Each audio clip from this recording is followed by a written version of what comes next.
একটু খেলবো দেলবো, আম্মু বিশাল খাবার নিয়ে আসতো, মুখে দুইটা খাওয়ায় দিত, 15 মিনিট শেষ, 10 মিনিট শেষ। আমি খালি বলতাম আম্মু তাড়াতাড়ি তাড়াতাড়ি তাড়াতাড়ি করো, খেলতে যাইতে হবে। আম্মু বিরক্ত হইতো, আমিও রাগ হইতাম যে এত কেন সময় লাগে। আম্মু নাই হচ্ছে 2.5 বছর হয়ে গেল, না 2 বছরের বেশি, 2 বছর 3 মাস।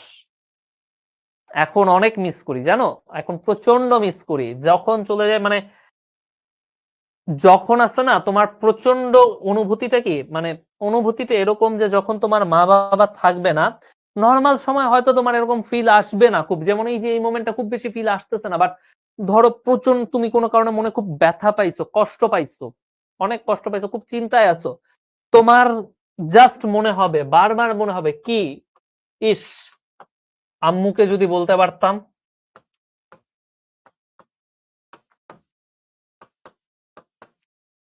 আমার লাইফে মাঝে মধ্যে বুঝছো, গত 1-1.5 বছর খুব মাঝখানে মানসিক প্রেসারের সময় গেছে, প্রচন্ড মেন্টাল টেনশনে ছিলাম। তখন মানে এত খারাপ লাগতো, আর খালি মনে হইতো ইস আম্মুকে যদি বলতে পারতাম, আম্মুর সাথে যদি কথা বলতে পারতাম। এমন না যে আম্মুরে শেয়ার করছি কি সমস্যা হয়েছে স্কুলে, এগুলো আম্মুরে বলতাম, জানাইতাম না। তোমরা কি বলো, ফ্রেন্ডদের সাথে মারামারি হইলে বলো, আমিও বলতাম না।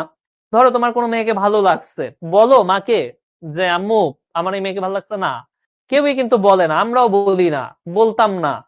বাট যখন হয় না তখন আসলে মনে হয় ইস আম্মুকে যদি বলতে পারো, ইস আম্মুরে যদি জানানো যেত, ইস আম্মুর সাথে যদি একবার, মানে আম্মুর সাথে এক বিছানায় বসে গল্প করতে পারতাম। সো মা বাবার উপর রাগ করো না, পরে এই মোমেন্ট গুলা খুব কষ্ট দেয়, এটা খুব প্যারা দেয়, অনেক কষ্ট টষ্ট দেয়। তো মুতাসিম, অ্যাগেইন শুভ জন্মদিন, বারবার লিখতেছো।